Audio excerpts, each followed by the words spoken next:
When I first started this YouTube channel almost 3 years ago, one of the first videos I ever made was a look at the 7 best footballers playing outside of Europe. In the near 36 months, 156 weeks, or 26,280 hours since, a number of you have asked me to make a best 11 featuring only players currently playing their club football outside of Europe. I was a little hesitant at first, fearing that it might end up being dominated by a single nation and league when I planned it, but when I finally did, I was pleasantly surprised by the variation. Just so we're all on the same page, Europe in the context of this video means UEFA, so the Russian Premier League, the Turkish Super League, and any other Eurasian but UEFA affiliated nations are considered as part of Europe. I'll be naming my starting 11, a bench, and even a manager, along with some honourable mentions at the end. So strap in, prepare yourself for some rare non-European football content on YouTube, and enjoy. Here are my views on the best 11 currently playing outside of Europe. Goalkeeper, Nahuel Guzman. I'll warn you that this is a fiercely competitive 11 that prompted many really tough decisions, and they begin right from the off in terms of picking a goalkeeper. There are some talented number ones to be found across the globe, particularly in the MLS, Liga MX, and the Campeonato Brasileiro. I'll come to my bench and honourable mentions before this video is done, but my first choice is Nahuel Guzman. Unlike the majority of this 11, Guzman has never played in Europe, with his only 2 permanent clubs have been Newell's Old Boys and Tigres, even at the age of 34. A terrific character and an immensely popular figure in San Nicolas, Guzman is an eccentric shot-stopper who routinely pulls off seemingly impossible saves. The Argentine international has been playing his club football in Mexico since 2014, twice making the Liga MX team of the season, and I think he's unfortunate not to have won more caps for his country. What's more, in February, Guzman joined the likes of Peter Schmeichel and Jose Luis Chilavert in a list of goalkeepers to have scored a goal, as he headed in Tigres' winner against Alianza in the CONCACAF Champions League. Right back, Dani Alves. There are a plethora of excellent right-backs playing outside of Europe right now, but while Sao Paulo have often played him in midfield this season, there are still none finer than Dani Alves. Even at the ripe old age of 37, and I promise you this 11 won't be made up solely of ageing veterans, Alves is Brazil's first choice right-back, and he was named as the player of the tournament at the 2019 Copa America as Brazil reigned supreme. Alves famously spent 17 years playing in Europe, and most notably 8 years starring for Barcelona, and the Brazilian will be remembered as one of the finest fullbacks of his generation. Still quick, still energetic, and still brilliant, Alves wasn't unopposed in the right-back position, but he remains the right choice. Centre-back, Mehdi Benatia. There are some footballers who seem to leave European football behind a tad prematurely, and there are a few such players in this 11. Far be it from me to tell a professional footballer when or where they should change clubs, but Mehdi Benatia left Juventus in a move to the Qatar Stars League at the age of 31 when he was still one of the most dependable centre-backs in Europe. A solid centre-back who is quick, strong, reads the game well, and is diligent in his defensive duties, the only reason I can see for Benatia's early departure is that he was picking up the odd injury, and perhaps he wanted to play in a less physically demanding league for that reason. Well, I suppose that and the fact that Qatari clubs tend to be rather generous in the wage department, and Qatar has 0% personal income tax.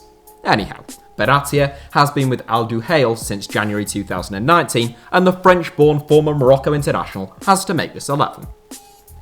Centre-back, Thomas Vermaelen. Whilst Mehdi Benatia was a sure starter at centre-back as far as I was concerned, it was a much tougher battle in terms of his centre-back partner. I'll mention those who drove Thomas Vermaelen closest later on, but ultimately I went with the once forgotten man at Barcelona.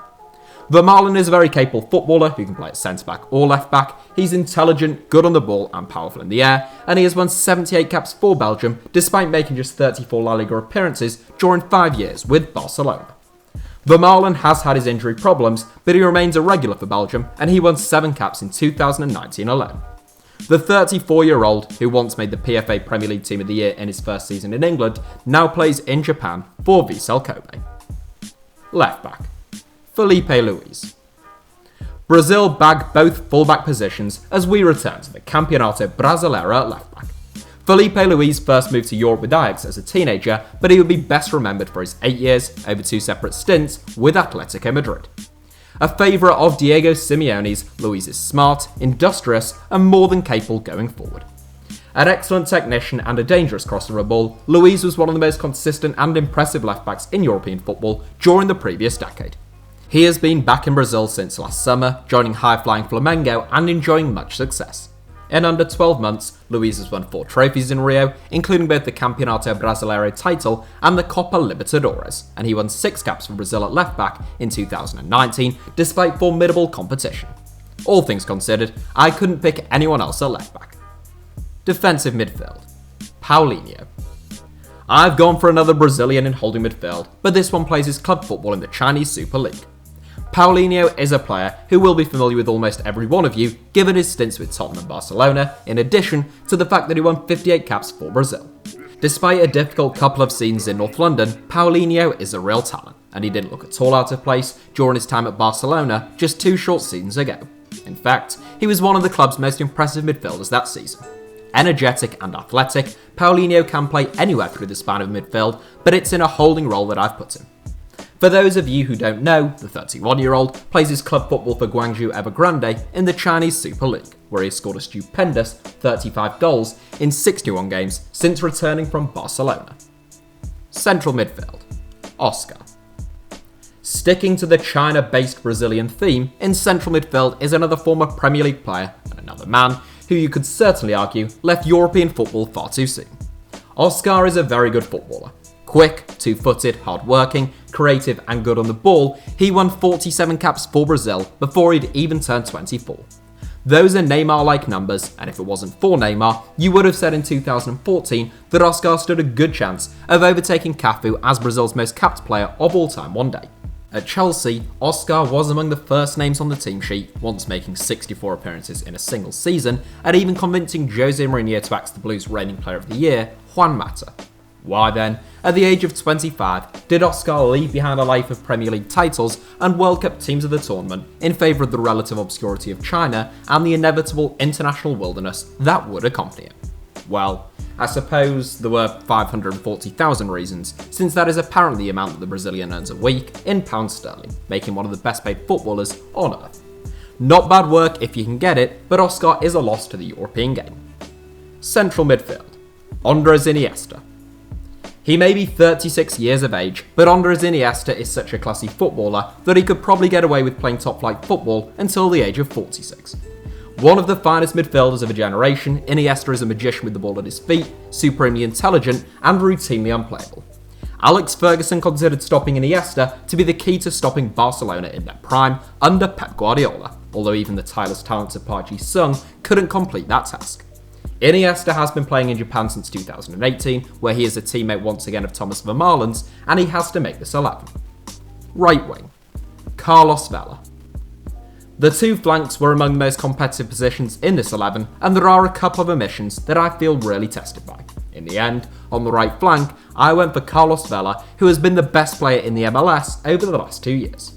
The former Arsenal and Real Sociedad man is in the form of his life in Los Angeles, and he has perfected the art once best associated with Iron Robin of cutting inside from the right and curling the ball into the back of the net.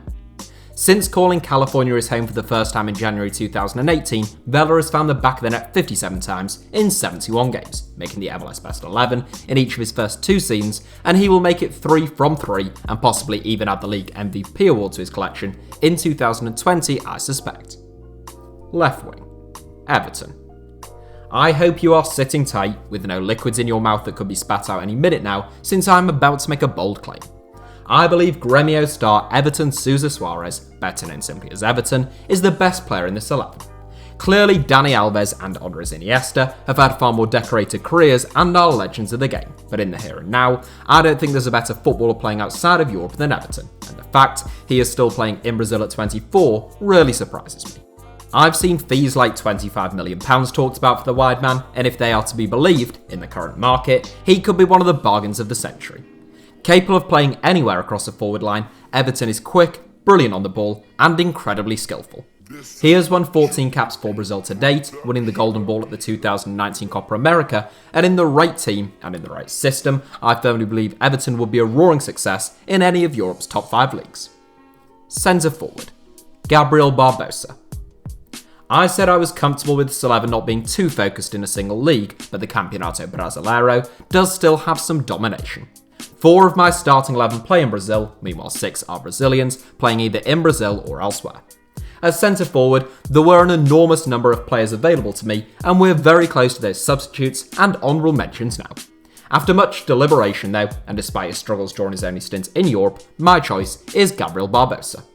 Nicknamed Gabigol in Brazil, Barbossa is a goal-scoring machine. His fine form at Santos 4 or 5 years ago prompted comparisons with Neymar and a move to Inter Milan. Barbossa never quite clicked in Milan, but loan moves back to Brazil showed that he hadn't misplaced his shooting boots.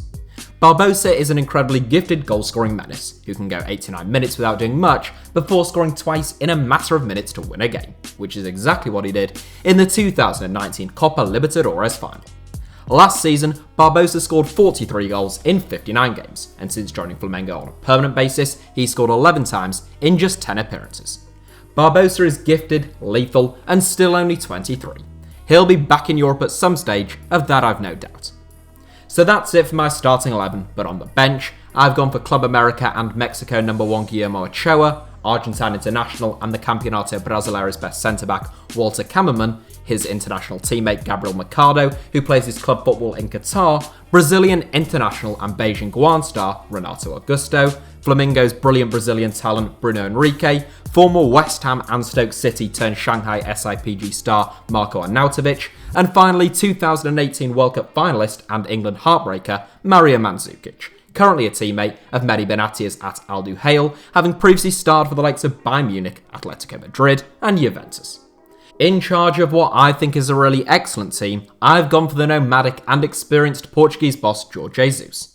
Currently working wonders with Flamengo, having previously managed 2 of Portugal's big 3, Jesus is a fantastic head coach, and he sees off formidable competition from some brilliant managers, such as Rafa Benitez, Jose Pekerman, Mircea Lucescu, and Marcelo Gallardo.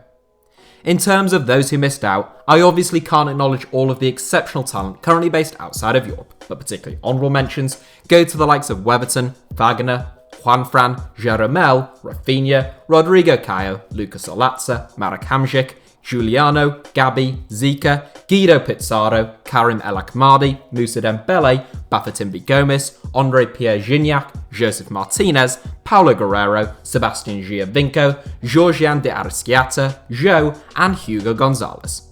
Of the lot, Moussa Dembele was the toughest to leave out, as I absolutely loved him as a player, but in truth, I don't think he is quite the same animal now as he once was at Spurs.